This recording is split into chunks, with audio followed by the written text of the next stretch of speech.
aspects. So the 80% of it deals with karma, the karma kand it's known as, and it majorly contains things like from ranging from mathematics, science, medicine, astronomy, like it also tells like what is the ideal way of living life. Everything deals about it. The next 16% is about bhakti, or the path of devotion, love and surrender to God. It contains various aspects of doing like puja, dhyan, yajna, havan, all that things. So 80 plus 16 is 96, and the remaining 4% deals with gyan, that is the path of knowledge, or the its knowledge. So this 4% is majorly known as Vedanta. Like how have you ever heard about Vedanta before? So Vedanta, like it basically means Ved plus Anta. Vedanta, that's the not the actual end, it's the like pinnacle of Vedanta. So the path of karma and bhakti is meant to prepare oneself for getting fit for the knowledge of for the inquiry of oneself. So this Vedanta mainly contains of texts known as Upanishads. There are majorly 108 Upanishads, and 10 of them are known as major Upanishads. Like, there are various names like Shvetashvatra Upanishad, Isha Upanishad, Brihadaranyaka Upanishad, Mandukya Upanishad. There are various names, and we will pick up one of them in the further series as well. And so, like it basically deals with the nature of your own self. Have you heard the word before? Enlightenment, self-realization, all these things. So, like what ideas do you have regarding it? Anyone wants to take initiative? Okay, no problem. So, like, how have you ever got these thoughts in your mind? Like, who am I? Like, what have I come here for? Like, what is birth? What is death? Like, why we are here for the span of 100 years? Like, these are the most fundamental questions of humanity. Everything is answered in the Upanishads. So we will just start a series now. This is the intro session. We will continue everything in the further sessions. So I would like to take call Vishwadip.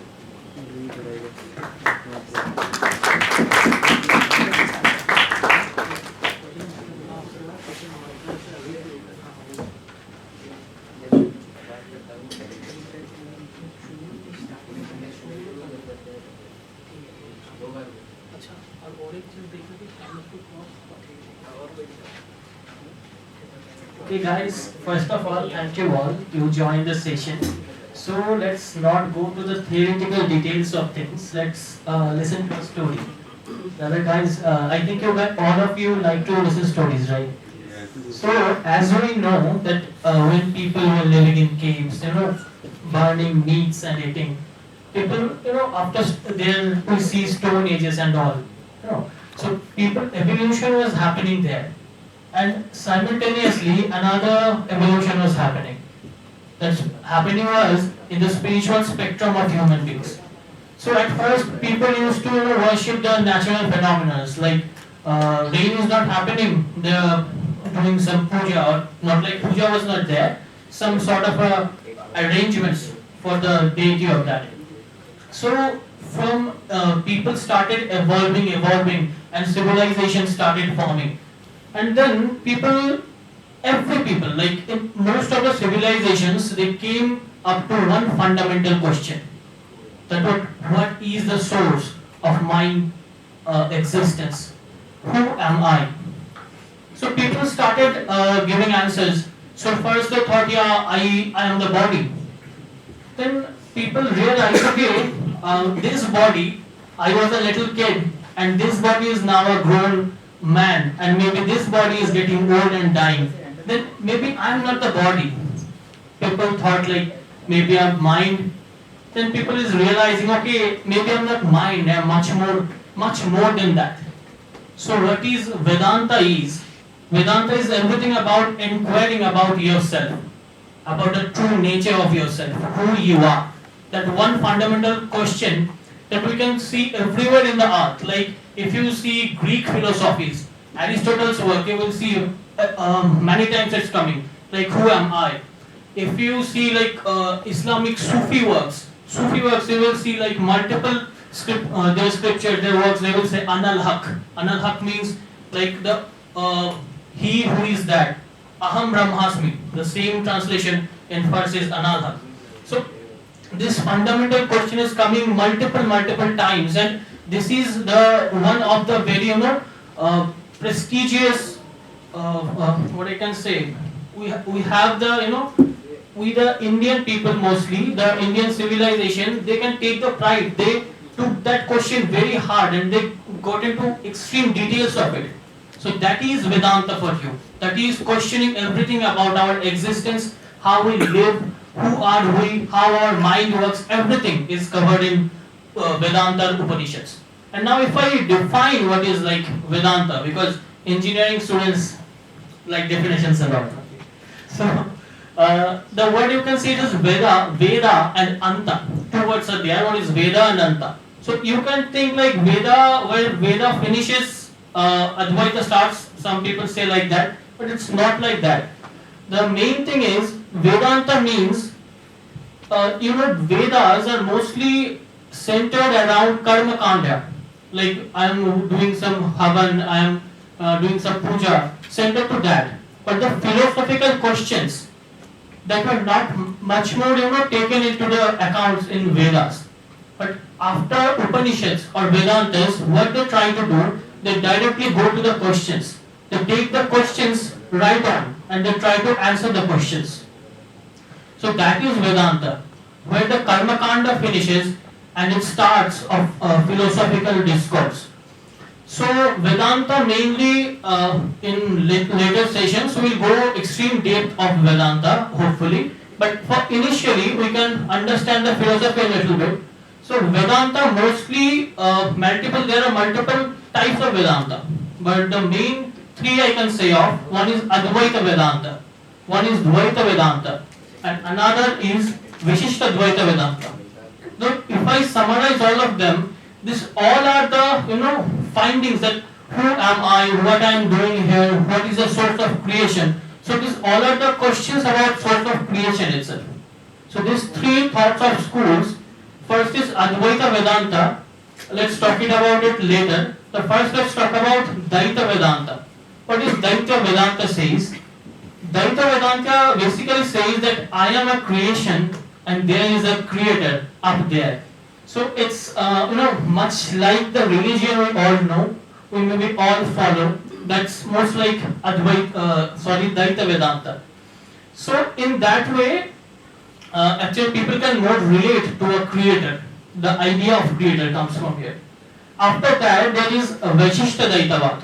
So here people, where what people do here, like people are saying, okay, there is a source of creation, there is a source of creation and the creation is there. But people are saying, yeah, there is a subtle link between them. Okay, maybe this is a flow of ocean, that is the source of creation, and I am the drop of water. That linkage is there. That's Vishishta Daitavad. And at last, where people reach is Advaita Vedanta. And Advaita Vedanta, it states that everything comes from the same conscious stream of being. Like everything is from the same stream. Like I told that line before now once, like Aham Brahmasmi, or you can see this word multiple times. There is like Chidananda Rupa Shivoham Shivoham. I am nothing but I am the Shiva himself, or I am he who creates everything. Like the true nature or the radiation is the same. Everything is from the same source of creation. That's the essence of Advaita Vedanta. So now here one thing happens that people come and people get distorted. People start to think like one is superior than the other. But I think this is the beauty of the civilization we are in, because here nothing is good or nothing is bad. It is everything about your personal preferences. How you can see the things, the way you want to take, that is completely upon you. It's upon your own taste. Some people, there are four major ways we can go to this. One is bhakti. Definitely you are worshipping someone. The second one is jnana, going to the truth through true and let me clear some things. First thing is bhakti, where you are believing that I am here and somebody above there. Okay, or maybe you are thinking him or her in some other ways. Maybe you are thinking them about Durga. You are thinking about them some other deity. Maybe about Krishna. So this is like bhakti, true devotion. But it has to be a selfless devotion. It's not like I am devoted because I want something. Maybe you are saying before the exam, hey ma, give me marks. Okay, please make me pass in the exam. Not that kind of a bhakti. It's a selfless kind of a bhakti where you dissolve your being, that you dissolve everything and you become like that. Okay, that is one bhakti. The second one is jnana. In jnana, like we're not technically saying, okay, I assume that. We don't assume anything, but through jnana, through discourse, through knowledge, we are coming to an end. That is one path people can take. The third path is a path of service, karma yoga. Okay, apparently listening to these four things, you might find a similarities with Gita, Srimad Bhagavad Gita, because Gita is mostly told as the essence of Vedanta or the Upanishads. That's Gita for you. So third one is karma yoga, where you can attain like mukti, moksha. You can attain moksha through works itself, selfless work. In Gita you will find multiple verses about this, how to do karma without being nirlipta. How can you do the work? This you find in Gita also. And the fourth one is Raja Yoga. From the Raja Yoga itself, everything about like yoga postures, doing meditation, all the things that they all come under the Raja Yoga spectrum. So these are the four main pillars, or we can say the school of thoughts that take us to the fundamental question, and it's answering that what is the true nature of Brahman and how we can go to the source of creation. And now again, it's not like one should go in a one particular way. Like you are saying, like I am maybe I'm an agnostic. I only take the path of like going through knowledge, but that doesn't work. Everything is coming step by step. So if you see any life spectrum, you will see there is an amount of bhakti, there is an amount of knowledge, then there is an amount of karma, and then an amount of yoga also. So our life should be an amalgamation of all of that. So that was from me, and hopefully in the next sessions we will try to tell more stories. We will try to go deeper understandings of Vedanta and Upanishads. For you, there are two Upanishads. One is like two in the sense that one is the biggest Upanishad called Brihadaranyaka Upanishad, and one is the smallest Upanishad, is the Mandukya Upanishad. That has maybe 12 or 18 verses. I'm not sure about it. So these two are the Upanishads, the biggest and the smallest, and in between there are total 108 Upanishads, and around 17 or 18 maybe the Muksha Upanishads that we mostly study. So thank you, and if any one of you are truly interested to learn these things, because these are not like what happens in mainstream religious practices that we just do a certain things. But here, if you are studying Upanishads or Vedantas, the mental it's a cerebral exercise, I would say. You have to think a lot here. You have to understand a lot. So if somebody is really truly want to learn these things, you can message it in the group or you can message me.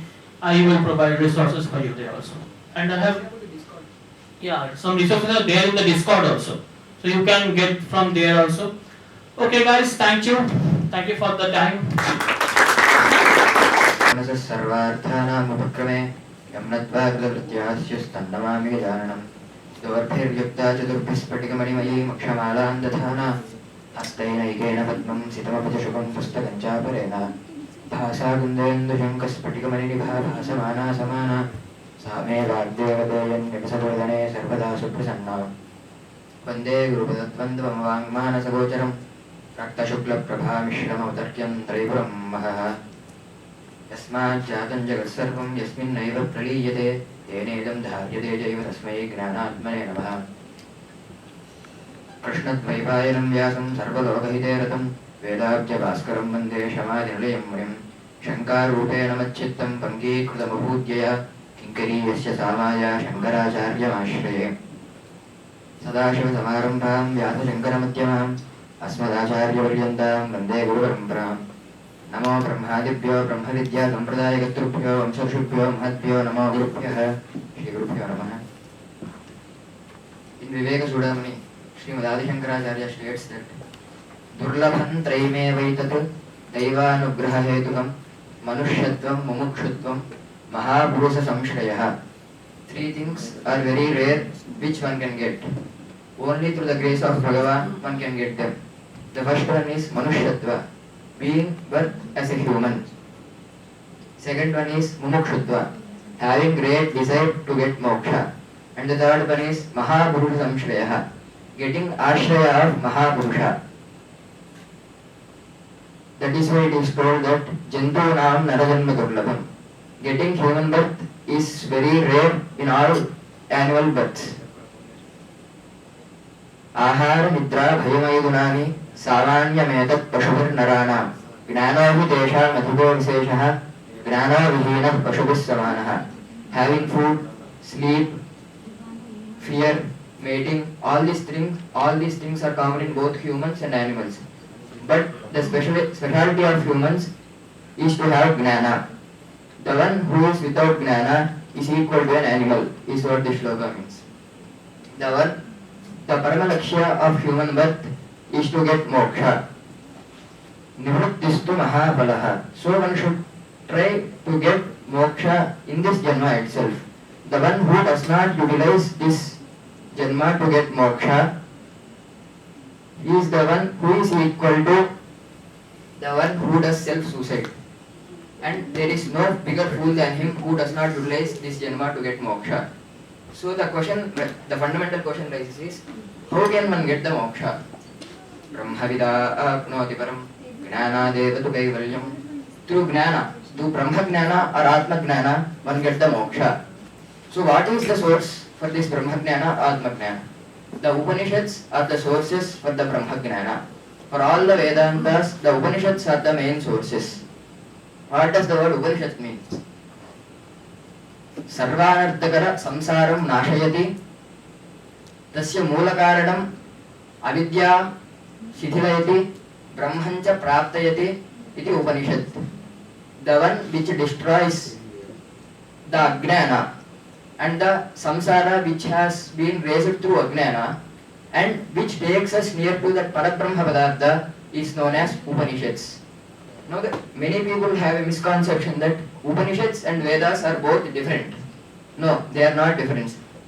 Vedas mainly teach us about three things. One is karma, second one is upasana, and third one is gnana. The portion of Vedas which deals about karma is known as Karma Kanda. Karma Kanda mainly deals about yajnas and yagas, how they should be performed, what are the methods to perform them, and who can perform them. Again, it also tells what should one do and what should one not do in their life. For example, Satyam Vada, Dharmanjara. One should always speak the truth. One should follow the dharma. Nasuram Pibet. One should not drink wine. Maga Managa Madhutim Madhushta. One should not kill the cow which is an innocent animal. So, like this, the Karmakanda deals about what should one do, what should one not do. And the second part is Upasana. This Upasana Kanda deals about the various Upasanas for their deities or through Aditya Mandala, that means through Aditya Mandala or etc. It deals about the Upasana. And the third one is Gnana Kanda. This Gnana Kanda deals about who is Jiva, who is Parabrahman, what is Prakriti, how this universe got its existence, what is relation between this Brahma, Atma and Prakriti. Are they same? Are they different? So this Gnanakanda of Upanishads this Gnanakanda of Vedas are known as Upanishads. For example, Taittiriya Upanishad. Taittiriya Upanishad is part of Taittiriya Aranyaka of Krishna Yajurveda. Similarly, Brihadaranyaka Upanishad is part of Shatapada Brahmana of Shukla Yajurveda. So Upanishads are integral parts of the Vedas which deals about this Gnana Kanda. So through Gnana one get the moksha. How many Upanishads are there? See, Anandavai Vedaha. There are infinite Vedas. But the portion of the Vedas which Maharshis has gone through the tapas are available for us. But there are Vedas even which Maharshis do not have the darshan. So, Patanjali Maharshi says in his Mahavashya of Vyakarana Shastra, the portion of Vedas which all these Maharshis have darshana up to now are 1131 shakhas. You all know that there are four Vedas, Rigveda, Yajurveda, Samaveda and Atharvaveda. Each Veda is combination of many shakhas. For example, Samaveda. In Samaveda there are many shakhas, Jaiminiya Shakha, Rananiya Shakha, Kausumiya Shakha, etc. Similarly in Rigveda there were many shakhas. Sankhya Shakha and the other is, I do not remember the name of Rigveda. For Krishna Yajurveda there are Maitrayani Shakha, Taittiriya Shakha, Katha Shakha. Similarly for Shukla Yajurveda there are two main shakhas which were available today, Madhyandana Shakha, Kanma Shakha. So in this 1131 shakhas there will be one Upanishad or more than one Upanishad for each shakha. So there will be more than 1000 Upanishads. But in these 1000 Upanishads, 108 Upanishads are considered as main Upanishads. Even in this 108 Upanishads, 10 Upanishads are considered as main. They are Ishavasya Upanishad, Kena Upanishad, Katha Upanishad, Mundaka Upanishad, Mandukya Upanishad, Taittiriya Upanishad, Prashna Upanishad, Brihadaranyaka Upanishad, Chandogya Upanishad, Aitareya Upanishad. These 10 are main Upanishads or primary Upanishads. Besides these 10 Upanishads, Srimad Adi Shankaracharya has written Bhashya for other two Upanishads, that is Shweta Shvetara Upanishad and Nrsimhadapani Upanishads. These are 10 main Upanishads and two other Upanishads which are considered as primary Upanishads. So one can get a doubt that, so you are saying through Gnana one can get moksha. The Gnana is present in Upanishads. Then what is the need of Karma Kanda and Upasana Kanda in the Vedas? One cannot understand the Gnana directly or can get the Gnana into realization directly by merely reading the Upanishad statements or having Upadesha through Guru. Before this, there is an Adhikari who can read Upanishads. They say the one who is with four sadhana chatushtayas is Adhikari for Vedanta Gnana. They are Nitya Vastu Viveka or simply Viveka, which means one should have wisdom that which Padartha is Nitya, which Padartha is Anitya. Nitya means the one which is eternal and Anitya means which is not Shashvata. The Brahma Padartha is Shashvata Padartha and this Jagat is Ashashvata. This understanding one should have primarily before going to the understanding of Upanishads. The first understanding what should he have is Nitya Vastu Viveka. The Brahma Padartha is only Nitya Padartha and this Jagat is Anitya is the first one. Second one is Iha Mutrartha Phalabhoga Viragaha. One should have no desire on both Laukika Sukhas which he get in this world and Paralaukika Sukhas, the Sukhas which he get through Swargas. So this is the second, that which is simply known as Vairagya. One should have no desire on this Laukika Sukhas and Paralaukika Sukhas. And the third one is Shamani Shatka Sampatti. There are 6 qualities one should have: Shama, Dama, Uparati, Tidiksha, Shraddha, Samadhana. Shama means having control of inner senses. Dama means having control of outer senses. Uparati means Prapanchebhya Uparamanam. He should not have any desire on this quality of a. He should not have any connection with this world. He should be like such a. He should feel that I have no connection with this world. This is Mithya. Fourth one is Shraddha. What does the word Shraddha means? Many of us think that the word Shraddha means concentration. No. it is defined as Shastrasya Guruvakyasya Satyabuddhyavadharanam Sashraddha Kadita Sadharyaya Vastupalabdaye. Having great belief in the Shastra Vakya and Guru Vakya is known as Shraddha. And Samadhana means Chitta Ekagrata. One should have Ekagra Chitta towards the Brahmavadartha. And the last Lakshana is Mumukshutva. He should have great desire to get that moksha. The one who have these four Lakshanas is eligible for studying Vedanta. So it is not possible for a normal person to have all these four sadhana chatushtaya, this sadhana chatushtayas directly. So chittasya shuddhaye karma natu vastupalabdhaye. So one should do karma anushtana without any desire.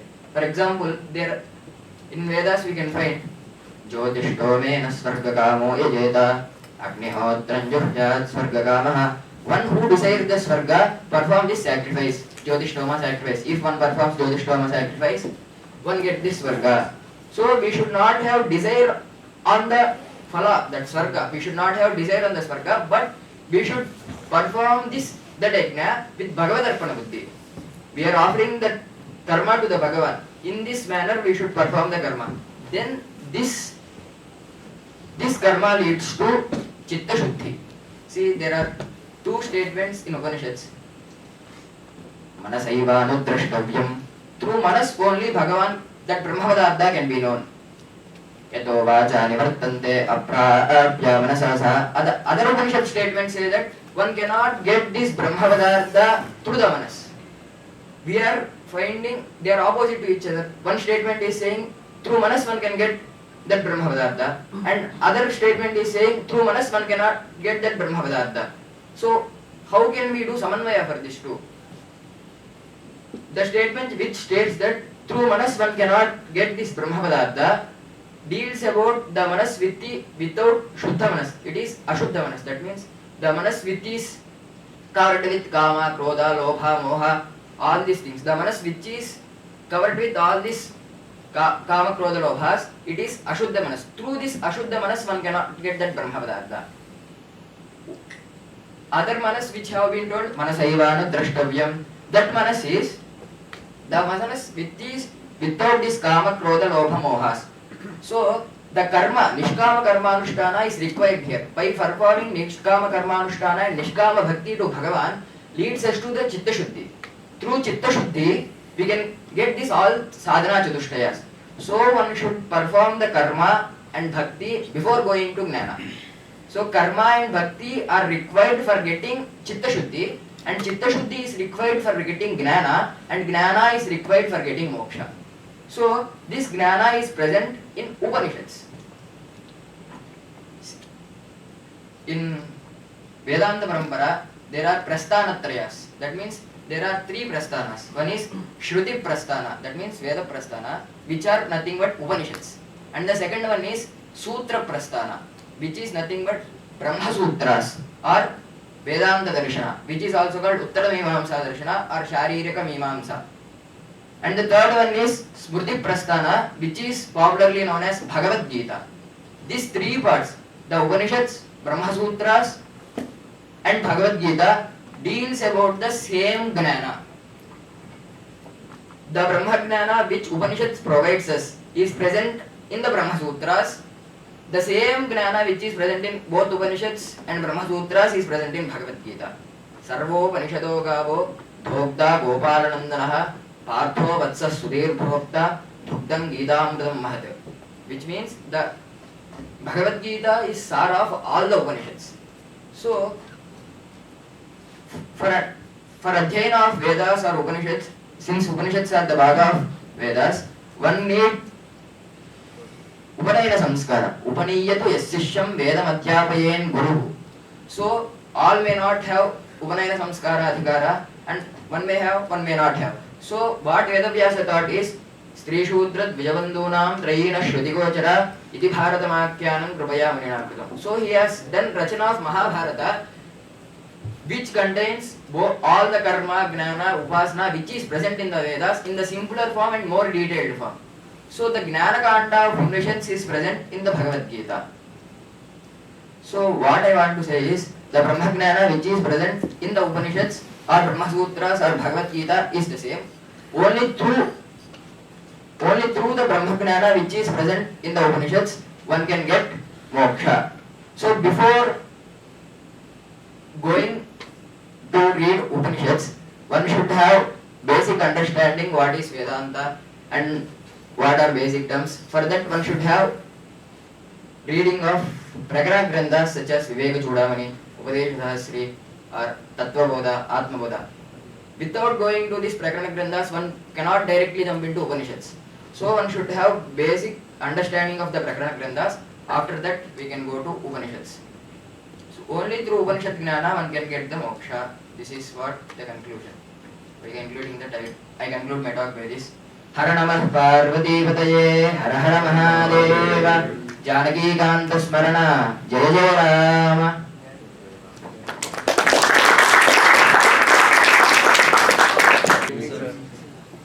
So most of the technical terms are discussed. Okay, so I am also very glad to listen all these things. I also got to know some few things about this. So I will start with the thing like already it is discussed, like 108 Upanishads are there. It came from Vedas, right? So Veda meaning is the knowledge. Vid dhatu, it comes from Vid dhatu, that is to know, right? So Veda means knowledge. So those knowledge we filter and took the best knowledge we put in Upanishads. So that is also the best knowledge from Veda. Okay, we took that one. So as it is discussed, like 108 Upanishads are there and 10 are the best. So the reference I would like to add here is like 108 Upanishads out of those. So the last Upanishad is Muktika Upanishad. One is there. Okay. So there it is mentioned about previous 107 Upanishads, including that one, 108 Upanishads. Okay. So you can get the details there actually. Okay. So out of those 108 Upanishads, why these 10 are called best? Okay. So there are two things. First one is the reference is given in the Muktika Upanishad, as I told. There also it is mentioned in Lord Rama and Hanuman. Samvad is there. Okay. There to answer the questions of Hanuman, Lord Rama answered in this way. These Upanishads knowledge he shared here. That is why this is the best one. This is the first reference. Okay. The second one is the Adi Guru of the Sanatana Dharma is Adi Shankaracharya, right? So he translated or he commented these 10 Upanishads first. That is why we believe that these 10 are the best Upanishads. Okay. So out of these 10 also we prefer like Mandukya Upanishad is the topmost one. It doesn't mean like other Upanishads are below on that. All are in same level. Okay. Just for knowledge sake or to grow hierarchical, so we categorized all this like this. Okay. This is the first thing. Now how can we relate with our life to Upanishads? So basically we discuss about the knowledge. So there are two types of knowledges. So one we can say like technical what I am saying, like it is mentioned in the Upanishad like Paravidya, Aparavidya. Is my voice okay? So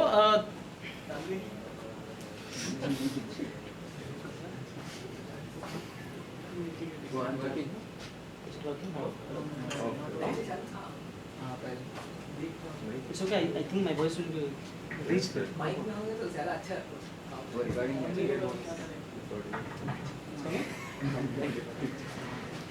So what I was telling is in Upanishads you may find there are two technical terms.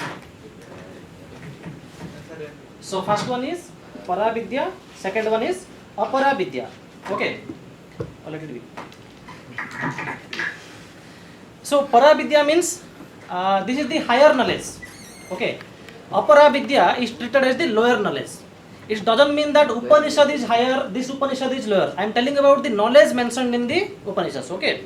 So what we study now, what we are engaged with, okay, these technical things, be degree courses, master courses, PhD, this thing, that thing, what we study, that leads to earn money, isn't it? That leads to earn money only, right? So through money we can achieve more things like material things, we can fulfill our desires, these things only we can achieve.